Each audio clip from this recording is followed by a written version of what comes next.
Malam itu, 8 dokter terbaik berdiri membeku di ruang itu, menatap satu perempuan yang uangnya bisa membeli kota, tetapi tak mampu membeli napas. Istri miliarder itu terbaring pucat, mesin berbunyi seperti jam kematian, sementara keputusan medis buntu satu persatu.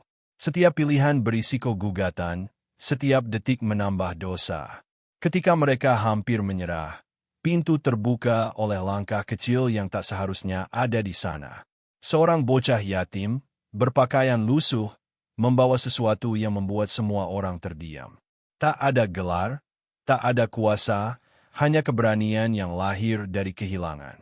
Apa yang ia lakukan memaksa para dokter memilih antara protokol dan nurani. Dan di detik itulah, nasib seorang istri, sebuah keluarga, dan seorang anak miskin saling terikat selamanya. Kebenaran tersembunyi menunggu untuk terungkap malam ini juga. Tapi kesalahan apa yang akan mengubah segalanya? Lampu-lampu kota menyala seperti janji yang tak pernah ditepati. Dari kejauhan, semuanya tampak hidup, mewah, dan aman.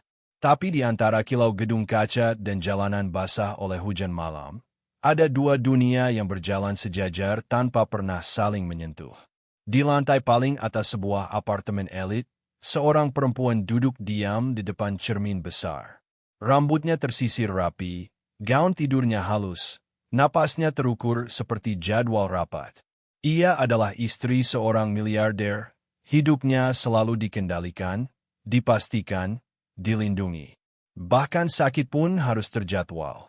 Ketika dadanya terasa sesak malam itu, ia menekan bel panggilan tanpa panik. Di kepalanya, ini hanya gangguan kecil yang akan dibereskan oleh orang-orang terbaik.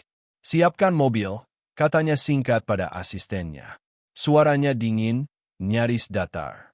Beberapa menit kemudian, lift pribadi meluncur turun, membawa tubuh yang tampak kuat namun rapuh di dalamnya.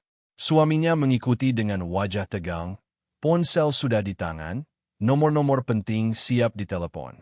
Dalam dunia mereka, solusi selalu tersedia, asal cukup mahal. Di sisi lain kota, di bawah jembatan yang bau lembab dan karat, seorang bocah meringkuk memeluk tas kain lusuh. Usianya mungkin 10, mungkin 12. Tidak ada yang benar-benar tahu. Hujan menetes melalui celah beton, mengenai tangannya yang kotor. Ia menggeser tubuh sedikit agar tetap kering. Diam adalah kebiasaan, berharap adalah kemewahan. Perutnya berbunyi pelan. Ia mengabaikannya. Di dunia seperti ini, suara lapar hanya membuatmu lemah. Rumah sakit berdiri seperti benteng netral di antara dua kehidupan itu. Dindingnya putih, dinginnya merata. Ketika mobil mewah berhenti di depan pintu darurat, staf langsung bergerak. Nama besar disebutkan dengan bisik cepat. Protokol dipercepat. 8 dokter terbaik dikumpulkan, masing-masing membawa reputasi yang dibangun bertahun-tahun. Tekanan darah turun, ujar satu dokter, matanya terpaku pada monitor. Riwayatnya bersih, sahut yang lain, alis berkerut. Istri miliarder itu kini terbaring, riasan sempurnanya tak mampu menyembunyikan pucat yang merayap. Mesin berdetak teratur, seperti jam yang tak peduli siapa yang terbaring di bawahnya. Suaminya berdiri di sudut ruangan, jas mahalnya terasa sempit oleh kecemasan. Lakukan apapun, katanya. Apapun. Para dokter saling pandang. Kalimat itu terdengar sederhana, tapi beratnya luar biasa. Sementara itu, di luar, bocah tadi berjalan tertatih menuju pintu rumah sakit. Tangannya menggenggam receh yang ia kumpulkan seharian. Ia hanya ingin membeli roti dari kantin kecil yang kadang membiarkan ia duduk di sudut. Satpam memandangnya dari atas ke bawah. Mau apa? Suara itu keras. Lelah. Makan, jawab bocah itu pelan. Satpam mendengus, tapi pintu tetap terbuka. Bau antiseptik menyergap, dingin lantai menembus telapak kakinya yang basah. Ia berjalan menyusuri lorong, kepala tertunduk, berusaha tak terlihat. Di tempat seperti ini, orang seperti dia seharusnya tak ada. Di ruang itu, Ketegangan menebal. Hasil tes datang satu persatu, tak ada yang cocok. Penyakit langka disebut, lalu dicoret. Opsi pengobatan dibahas, lalu ditunda. Setiap keputusan terasa seperti langkah di atas es tipis. Kita butuh waktu, kata seorang dokter. Waktu hampir habis, balas yang lain. Suami sang istri mengepalkan tangan. Saya membayar rumah sakit ini, katanya dingin. Jangan bicara seolah-olah dia angka. Tak ada yang menjawab. 8 dokter itu tahu, uang bisa membeli fasilitas, tapi tidak kepastian. Dan kegagalan di ruangan ini bukan hanya soal nyawa, tapi karir, gugatan, kehancuran. Di luar itu, bocah itu akhirnya duduk di bangku logam dingin. Roti belum terbeli. Ia memperhatikan orang-orang berlalu lalang, sepatu bersih, wajah tegang. Dari celah pintu kaca, ia melihat perempuan terbaring dengan selang di mana-mana. Pemandangan itu menusuk sesuatu di dadanya. Kenangan lama, samar, tentang seseorang yang pernah ia jaga dengan tangan kecilnya sendiri. Ia menggeleng cepat, menepis pikiran itu. Itu masa lalu. Ia di sini hanya untuk makan. Jam bergerak. Mesin di ICU mulai berbunyi tak beraturan. Irama jantungnya tidak stabil, kata seorang perawat, suaranya bergetar. Siapkan intervensi, perintah dokter senior. Tangan-tangan bergerak, cepat, terlatih. Tapi di balik gerakan itu, ada keraguan yang tak terucap. Penyakit ini seperti bayangan, terasa, tapi tak terlihat. Setiap detik menambah tekanan di dada mereka. Bocah itu berdiri tanpa sadar, mendekati pintu. Satpam hendak menegur, tapi terhenti melihat matanya. Ada sesuatu di sana, bukan keberanian, bukan nekat, melainkan pengenalan yang menyakitkan. Di dalam, seorang dokter berbisik, kalau ini gagal. Kalimat itu menggantung, tak perlu diselesaikan. Semua orang tahu akhirnya. Suami sang istri menunduk, dahi menyentuh kaca. Untuk pertama kalinya, ia tak menelepon siapapun. Tangannya gemetar. Bocah itu kini tepat di depan pintu itu. Tangannya merogoh tas kainnya, menyentuh benda kecil yang selalu ia bawa. Sesuatu yang dulu dianggap tak penting oleh dunia. Ia ragu, menarik tangan kembali, lalu mengepalkannya. Dia memang aman, tapi malam ini terasa berbeda. Di dalam ruangan, monitor berbunyi panjang, memaksa semua kepala menoleh. Seorang dokter menghela napas berat. Kita mulai kehilangan dia. Kalimat itu jatuh seperti palu. Dan di lorong dingin itu, sebelum siapapun sempat bereaksi, pintu perlahan terbuka, membiarkan kemungkinan yang tak pernah direncanakan masuk ke dalam. Jarum jam di dinding itu bergerak terlalu keras malam itu. Setiap detiknya terdengar seperti hitungan mundur yang tak memberi ampun. Ruangan terasa menyempit, seolah dinding putih mendekat perlahan, menekan napas siapapun yang ada di dalamnya. Monitor kembali berbunyi tak stabil. Garis hijau bergetar, lalu turun sedikit. Seorang dokter refleks mendekat, jari-jarinya dingin saat menyentuh layar. Ini tidak masuk pola, gumamnya. Suaranya rendah, tapi cukup untuk didengar yang lain. Sudah kita cek semuanya, sahut dokter lain. Nada suaranya lebih tajam dari yang ia maksudkan. Jantung, paru, darah. Semua normal di atas kertas. Di atas kertas, ulang dokter senior, pelan namun berat. Kata-kata itu menggantung, menelanjangi kenyataan yang mereka hindari. Buku teks tidak berbaring di ranjang itu. Yang terbaring adalah seorang manusia dengan nama besar, kekuasaan besar, dan waktu yang hampir habis. Suami sang istri berdiri di balik kaca, wajahnya pucat, rahangnya mengeras. Ia mendengar potongan kalimat, cukup untuk tahu bahwa kepastian mulai runtuh. Ia mengetuk kaca sekali, tidak keras, tapi cukup membuat semua mata melirik. Jadi, tanyanya singkat, apa rencananya? Tak ada jawaban langsung. Hanya bunyi mesin, napas tertahan, dan langkah kaki yang ragu. Seorang dokter muda membuka berkas lagi, seolah jawaban bisa muncul jika ia membacanya untuk ke-10 kali. Kita bisa coba prosedur ini, katanya, ragu. Tapi risikonya. Semua berisiko, potong dokter Lawin. Terutama kalau gagal. Kata gagal tidak seharusnya diucapkan di ruangan ini.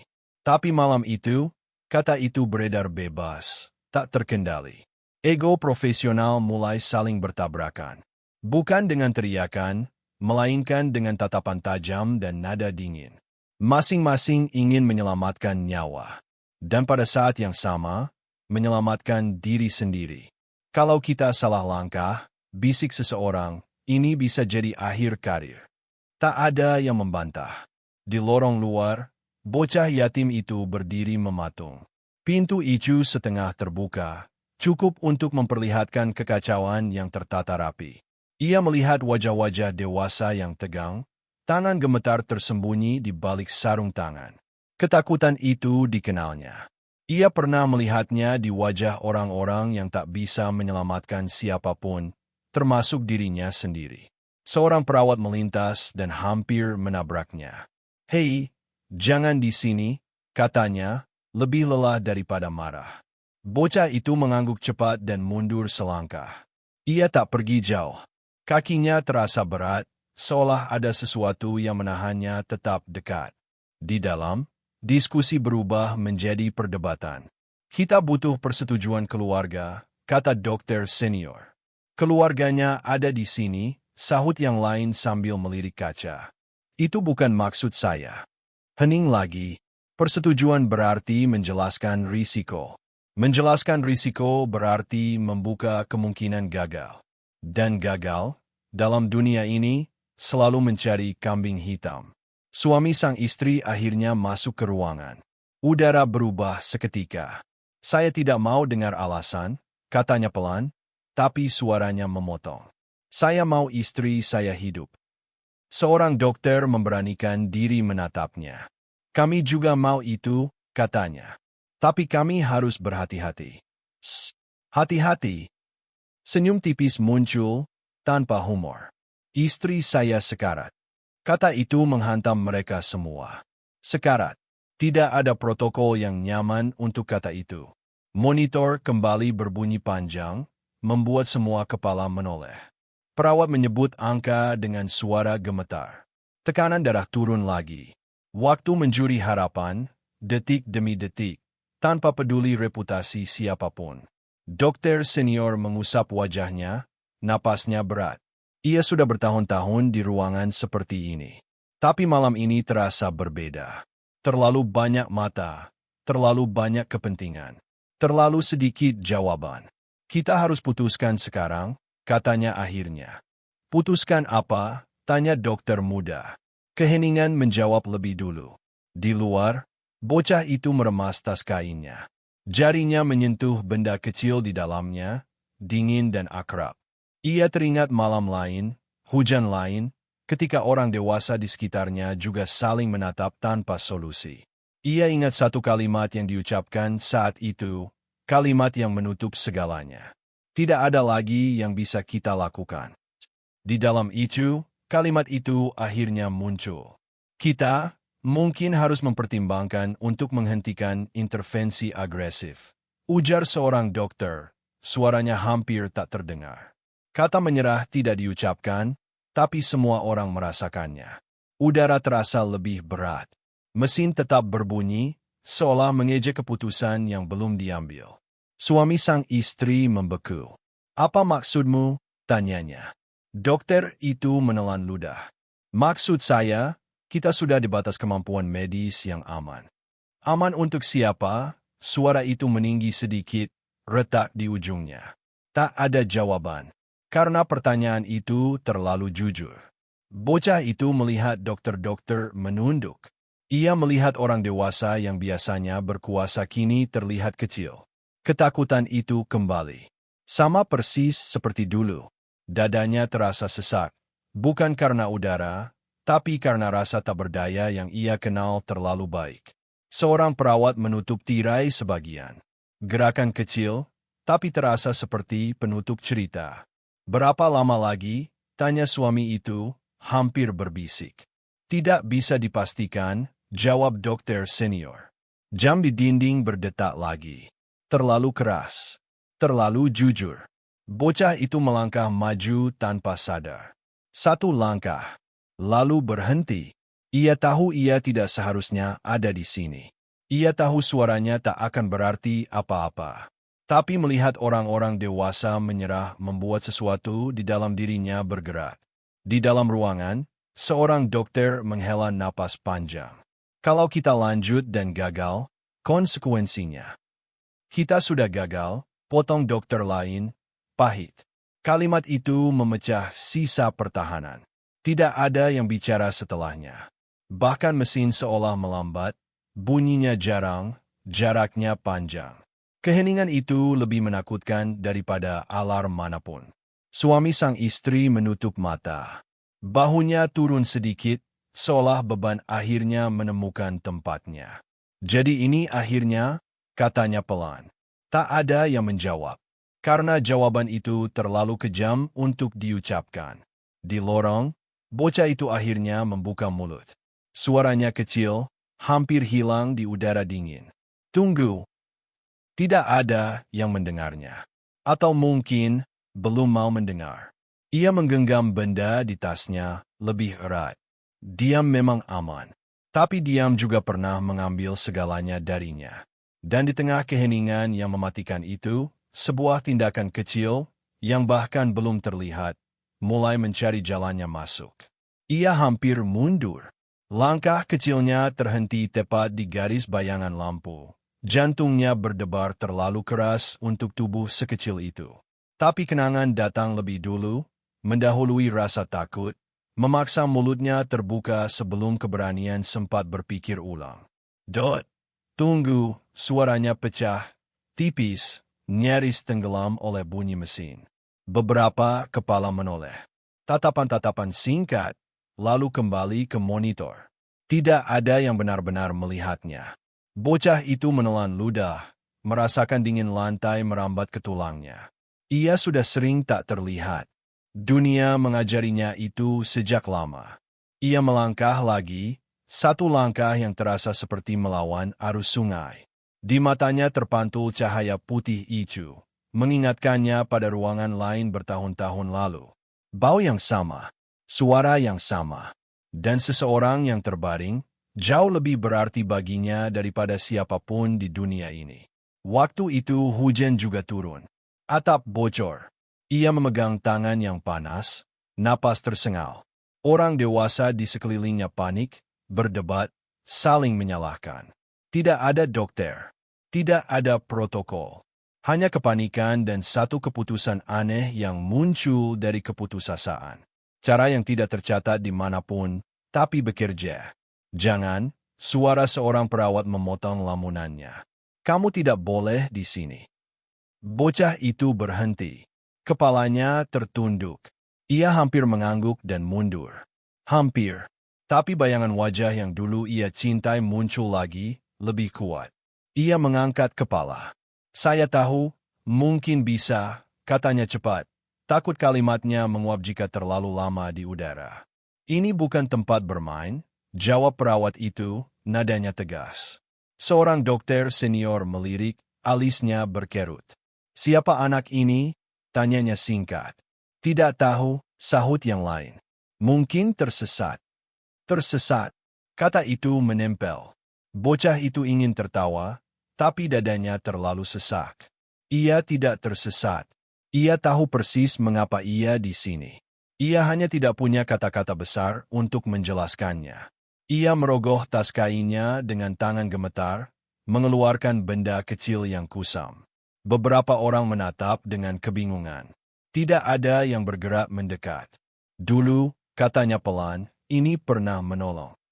Cukup, potong dokter lain, nada suaranya dingin. Ini itu. Bocah itu mengangguk cepat. Ia tahu semua alasan mengapa ia seharusnya diam. Tapi diam juga pernah membunuh seseorang yang ia cintai. Atau setidaknya, begitulah rasanya baginya. Di sudut ruangan, seorang dokter perempuan memperhatikan dari jauh. Matanya tidak langsung menilai. Ia melihat tangan kecil yang gemetar, bukan baju lusuhnya. Ia melihat mata yang menyimpan terlalu banyak malam tanpa tidur. Ada sesuatu di sana yang membuat dadanya terasa berat. Biarkan dia bicara, katanya akhirnya. Beberapa kepala menoleh. Dok. Hanya sebentar, ulangnya, lebih tegas. Bocah itu menatapnya, kaget. Ini pertama kalinya malam itu seseorang benar-benar mendengarnya. Ia berhenti, mencari napas. Saya pernah lihat orang hampir mati. Seperti ini. Monitor berbunyi, seolah mengingatkan bahwa waktu bukan milik mereka. Tidak ada yang bisa kami lakukan, gumam dokter lain, lebih pada dirinya sendiri. Dokter perempuan itu mendekat, berjongkok agar sejajar dengan bocah itu. Ceritakan, katanya pelan.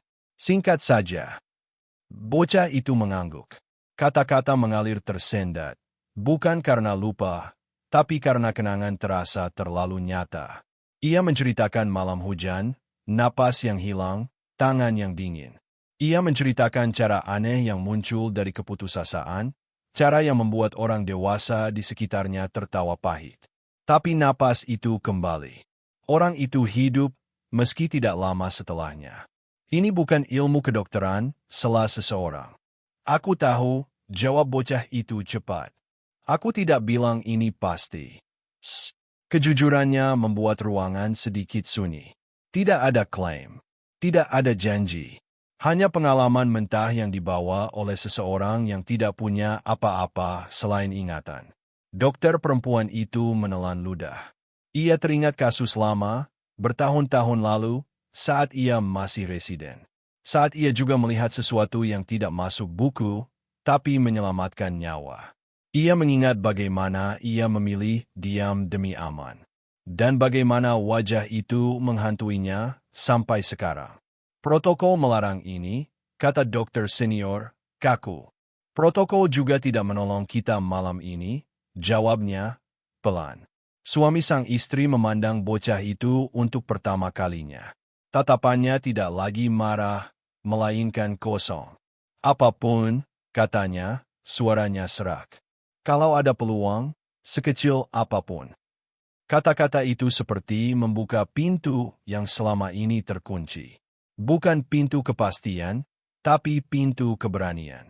Bocah itu merasakan lututnya melemas.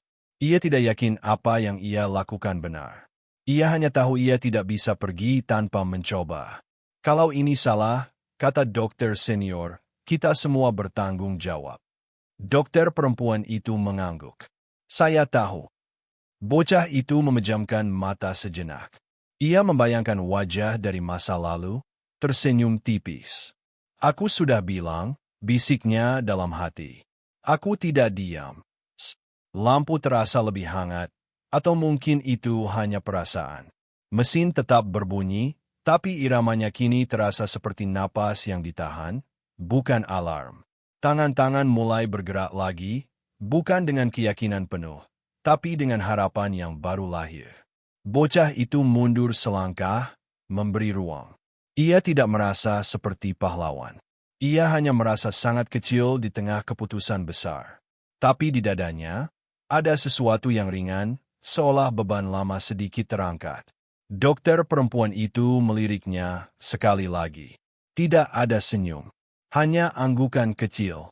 Cukup. Di luar itu, hujan masih turun. Bocah itu berdiri diam, memeluk tas kainnya. Ia tidak tahu apa yang akan terjadi selanjutnya. Ia hanya tahu satu hal.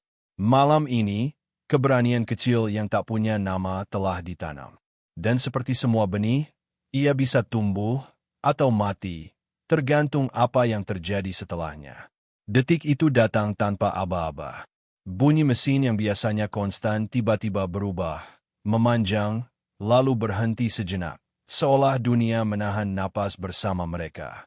Sekarang, kata dokter senior, suaranya serak tapi tegas. Tidak ada lagi waktu untuk ragu. Tangan-tangan bergerak. Sarung tangan ditarik lebih erat. Lampu diarahkan tepat ke tubuh yang terbaring, kulitnya pucat seperti kertas basah. Udara di ICU terasa lebih dingin, atau mungkin itu hanya rasa takut yang merayap ke tulang. Dokter perempuan itu berdiri di sisi kanan, matanya fokus, tapi rahangnya mengeras. Ia merasakan denyut jantungnya sendiri di telinga. Ini bukan prosedur yang pernah ia lakukan secara resmi. Tidak ada panduan.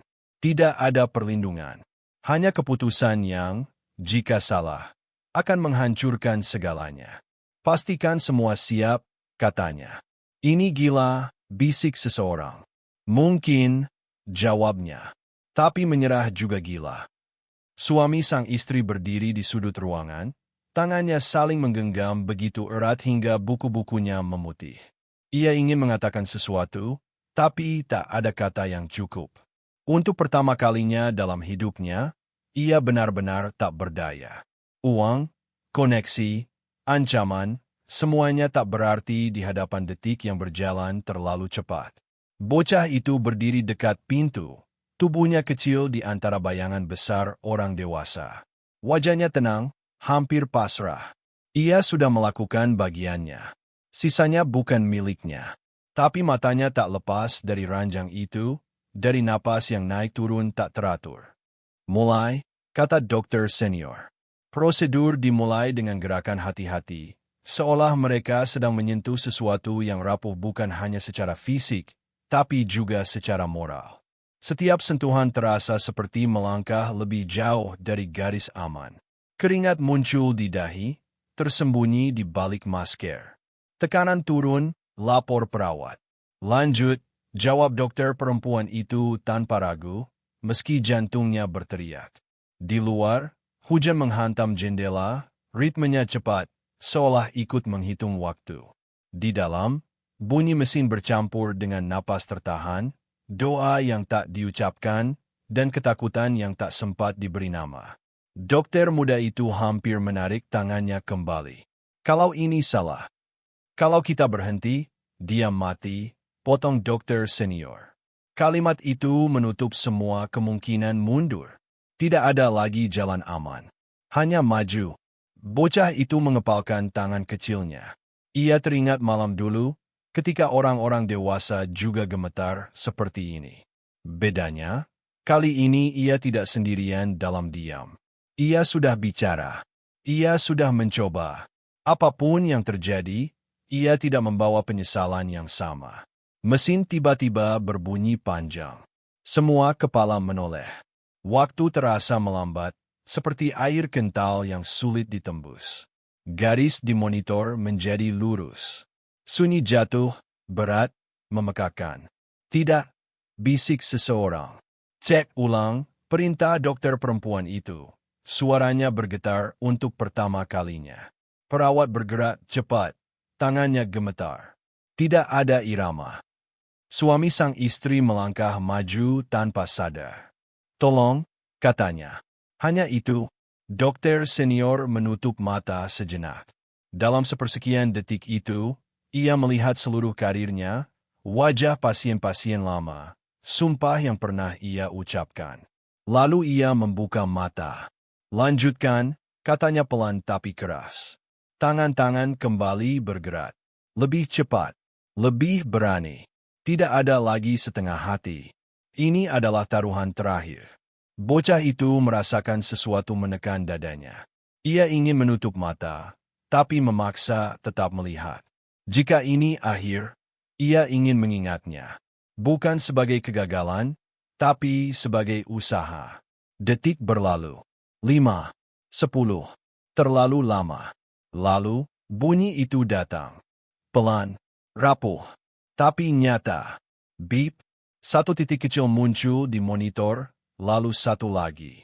Garis mulai bergerak, lambat, seperti napas pertama bayi baru lahir. Dapat, ujar perawat, suaranya pecah oleh lega. Ya Tuhan, bisik seseorang. Napas terdengar. Dangkal, tertatih, tapi hidup. Udara seolah kembali mengalir ke ruangan. Bahu-bahu yang tegang akhirnya turun. Beberapa tangan gemetar, bukan lagi karena takut, tapi karena emosi yang tertahan terlalu lama. Suami sang istri menutup mulutnya dengan tangan, matanya basah.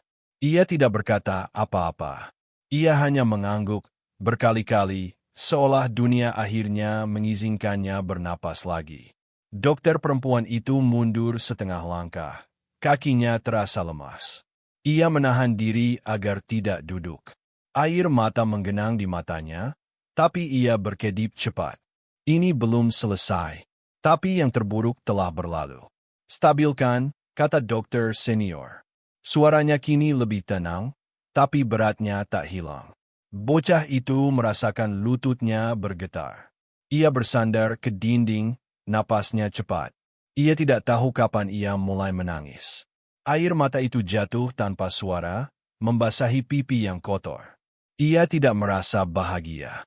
Ia merasa lega, seperti beban lama yang akhirnya dilepas. Tidak ada yang memperhatikannya. Dan itu tidak apa-apa. Di dalam ruangan, tim medis bergerak dengan ritme baru. Bukan lagi panik, tapi hati-hati. Seperti orang yang baru saja melewati badai dan masih takut petir berikutnya. Kita berhasil, bisik dokter muda itu, setengah tak percaya. Untuk sekarang, jawab dokter senior. Kalimat itu menggantung. Karena semua orang tahu, keajaiban kecil ini datang dengan harga. Tidak ada prosedur tanpa konsekuensi. Tidak ada keputusan menyimpang tanpa bayangan panjang di belakangnya. Bocah itu melangkah mundur perlahan, menjauh dari pintu. Tugasnya selesai. Ia tidak menunggu ucapan terima kasih. Ia tidak menunggu pengakuan. Ia hanya ingin keluar sebelum dunia dewasa itu kembali mengingat aturan-aturannya. Dokter perempuan itu melihatnya pergi. Untuk sesaat, ia ingin memanggilnya. Mengatakan sesuatu. Apa saja. Tapi ia tahu, ini belum waktunya. Masih ada laporan. Masih ada pertanyaan. Masih ada harga yang harus dibayar. Pintu hijau tertutup kembali, kali ini bukan untuk menahan keputusasaan, tapi untuk melindungi sesuatu yang rapuh dan hidup. Di lorong, bocah itu duduk di bangku logam, napasnya akhirnya melambat. Hujan di luar terdengar lebih jauh sekarang. Dunia terasa sedikit lebih hangat. Ia memegang tas kainnya, memastikan benda kecil itu masih ada. Masih nyata. Di dalam, para dokter saling pandang. Tidak ada senyum kemenangan. Hanya kesadaran sunyi bahwa mereka telah melewati batas yang tak bisa dihapus. Keajaiban kecil telah terjadi. Dan di baliknya, bayangan konsekuensi mulai bergerak. Pelan tapi pasti, menunggu untuk ditagih. Pagi datang tanpa kelegaan. Cahaya matahari menyusup ke rumah sakit dengan dingin yang jujur, seolah ingin mengungkap apapun yang disembunyikan malam sebelumnya. Keajaiban telah terjadi, tapi dunia tidak pernah membiarkan keajaiban lewat tanpa harga. Di ruang itu, istri miliarder itu masih terbaring, kini dengan napas lebih teratur. Wajahnya belum kembali berwarna, tapi hidup jelas bertahan di sana. Mesin berdetak pelan, bukan lagi sebagai ancaman, melainkan pengingat. Setiap bunyi seperti berkata, "Kau masih di sini." Dan karena itulah, pertanyaan-pertanyaan mulai berdatangan. Dokter senior berdiri di ruang rapat kecil, jas putihnya terasa lebih berat dari biasanya. Di hadapannya, berkas-berkas terbuka, laporan sementara, catatan yang belum rapi. Kita akan dipanggil, katanya pada tim. Suaranya tenang, tapi matanya lelah. Bersiaplah. Tak ada yang membantah. Mereka sudah tahu ini akan datang. Keputusan malam itu tidak tercatat di buku manapun. Tidak ada pasal yang jelas melindungi niat baik. Hanya ada konsekuensi. Kalau ini berakhir buruk, ujar dokter muda itu pelan, saya ikut tanggung jawab. Dokter perempuan menoleh, menatapnya lama. Kita semua, katanya singkat. Di koridor lain, suami sang istri duduk sendirian. Jas mahalnya terlipat rapi di kursi sebelah. Ponselnya mati di tangan. Untuk pertama kalinya sejak lama, ia tidak sedang mengendalikan apapun. Ia hanya menunggu. Dan dalam menunggu itu, ia mulai mengingat wajah kecil di balik pintu semalam. Anak itu, bocah yang tidak punya apa-apa, tapi berani bicara saat semua orang dewasa memilih diam. Pintu terbuka. Seorang staf rumah sakit mendekat. "Kami perlu keterangan Anda," katanya sopan. Ia mengangguk. "Tentu." Ruang klarifikasi terasa dingin, lebih dingin dari itu. Pertanyaan mengalir rapi, terstruktur, tanpa emosi. Siapa yang memutuskan? Kapan? Atas dasar apa? Suami itu menjawab jujur, tanpa menekan, tanpa mengancam. Setiap kalimatnya terdengar asing di telinganya sendiri. Ia tidak sedang membeli hasil. Ia sedang menjelaskan harapan. "Saya bilang," katanya pada satu titik, suaranya tertahan, "lakukan apapun. Bahkan kalau kecil." Di luar ruangan, bocah yatim itu duduk di bangku yang sama seperti semalam. Bajunya masih lusuh. Rambutnya masih berantakan. Tidak ada yang menahannya pergi. Tapi juga tidak ada yang menyuruhnya tinggal. Ia memeluk tas kainnya, matanya menatap lantai. Ia merasa terlalu kecil untuk semua ini. Seorang perawat menghampirinya. "Kamu dipanggil," katanya lembut. Jantung bocah itu berdebar. "Dipanggil." Kata itu terdengar seperti vonis. Ia berdiri perlahan, kaki-kakinya kaku.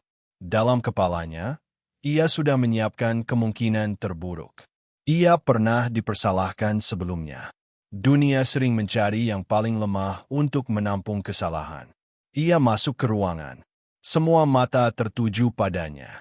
Dokter-dokter, seorang pengacara rumah sakit, dan suami perempuan yang nyaris meninggal semalam. Bocah itu ingin bersembunyi, tapi tidak ada tempat. "Duduk," kata dokter senior. Ia duduk di kursi yang terlalu besar untuk tubuhnya. Tangannya menggenggam lutut. "Kami hanya ingin mendengar ceritamu," kata dokter perempuan itu, suaranya berbeda dari semalam. Lebih hangat. "Tidak ada yang akan menyalahkanmu." Bocah itu mengangguk pelan. Kata-kata keluar perlahan, patah-patah, tapi jujur. Ia menceritakan masa lalu yang jarang ia bagi. Tentang seseorang yang ia rawat tanpa ilmu, hanya dengan kepedulian. Tentang cara aneh yang muncul dari keputusasaan. Tentang rasa bersalah yang ia bawa bertahun-tahun karena tetap kehilangan orang itu pada akhirnya. "Saya cuma tidak mau diam lagi," katanya pelan. Ruangan itu sunyi. Bukan sunyi tegang, tapi sunyi yang mendengarkan. Suami sang istri menunduk. Ia merasa ada sesuatu yang runtuh di dadanya, sesuatu yang selama ini ia bangun dari keyakinan bahwa dunia bisa dikendalikan. "Terima kasih," katanya tiba-tiba. Suaranya serak. "Kalau kamu tidak bicara," ia berhenti. Tidak perlu menyelesaikan kalimat itu. Pengacara rumah sakit berdehem. "Ini situasi rumit," katanya. "Ada prosedur yang dilanggar. Dan nyawa yang diselamatkan," jawab dokter senior, tanpa emosi. Diskusi berlangsung lama. Tegang, tapi tidak bermusuhan. Fakta dicatat. Risiko disebutkan. Niat dipertimbangkan. Tidak ada keputusan final hari itu. Hanya kesadaran bahwa apa yang terjadi tidak hitam putih. Bocah itu keluar ruangan dengan kepala pening. Ia tidak tahu apa hasilnya. Ia hanya tahu ia telah didengar. Dan bagi seseorang seperti dia, itu sudah terasa seperti kemenangan kecil. Di Ichu, istri miliarder itu akhirnya membuka mata. Suaminya ada di sana, menggenggam tangannya. "Kamu kembali," katanya pelan, hampir tak percaya. Ia tidak sepenuhnya sadar, tapi jarinya membalas genggaman itu. Hidup, sekali lagi, memilih bertahan. Hari-hari berikutnya berjalan lambat. Penyelidikan internal berlangsung. Nama-nama dokter dibahas. Laporan ditulis ulang. Tidak ada penangkapan. Tidak ada pemecatan langsung. Tapi bayangan itu tetap ada, menggantung di setiap langkah. Suami sang istri mulai sering berjalan tanpa pengawal di lorong rumah sakit. Ia melihat pasien-pasien lain. Mendengar tangis, tawa kecil, doa yang berbisik. Dunia yang selama ini hanya ia lihat dari laporan kini terasa nyata. Ia berhenti di bangku tempat bocah itu biasa duduk. "Kamu tinggal di mana?" tanyanya suatu sore. Bocah itu mengangkat bahu. Kadang di bawah jembatan. Kadang di mana ada tempat. Tidak ada rasa kasihan berlebihan di wajah pria itu. Hanya keheningan dan keputusan yang perlahan terbentuk. Debu perlahan turun. Kehebohan mereda. Rumah sakit kembali sibuk. Tapi bagi mereka yang terlibat, tidak ada yang benar-benar kembali seperti semula. Keajaiban kecil itu menuntut harga, bukan hanya di atas kertas, tapi di dalam hati. Dan di antara pertanyaan yang belum sepenuhnya terjawab, satu hal menjadi jelas. Kehidupan baru sedang menunggu untuk dibentuk. Dengan cara yang tak pernah direncanakan siapapun. Pagi-pagi di rumah sakit kembali terdengar seperti biasa. Langkah cepat perawat, roda ranjang yang berdecit pelan, suara panggilan nama dari pengeras suara. Bagi orang luar, tak ada yang istimewa. Tapi bagi mereka yang pernah berada di sana malam itu, setiap bunyi membawa gema yang berbeda. Dokter senior berjalan menyusuri lorong dengan langkah lebih pelan dari biasanya. Setiap kali melewati pintu itu, ia selalu menoleh sekilas, bukan untuk memastikan prosedur, tapi untuk mengingat. Ia tidak lagi hanya melihat angka dan grafik. Ia melihat manusia. Dan di setiap keputusan kecil, ada jeda singkat yang dulu tidak ada. Jeda untuk bertanya pada dirinya sendiri, bukan hanya pada buku. Dok, sapa seorang residen muda, ragu. Untuk kasus ini, apakah kita bisa pertimbangkan opsi lain? Dokter itu berhenti, menatap berkas, lalu mengangguk pelan. Kita bahas, katanya. Satu kata, tapi di dalamnya, ada perubahan yang tak tertulis dimanapun. Dokter perempuan itu kini sering mengajar. Bukan tentang teknik terbaru, tapi tentang malam ketika ia hampir kehilangan keberanian. Ia tidak menyebut nama, tidak menceritakan detail. Ia hanya berkata, kadang, jawaban datang dari tempat yang tidak kita hormati. Mahasiswa-mahasiswa itu mendengarkan, sebagian mengangguk, sebagian bingung. Tapi kalimat itu tinggal lebih lama daripada slide presentasi manapun. Di sisi lain kota, istri miliarder itu berdiri di balkon rumahnya, memandang matahari pagi. Napasnya masih sedikit pendek, bekas luka masih ada. Tapi setiap tarikan napas terasa seperti hadiah.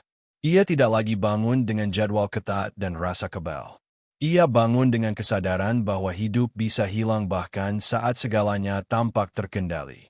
Pelan-pelan, kata suaminya, menuntunnya kembali ke dalam. Ia tersenyum kecil. Aku tahu.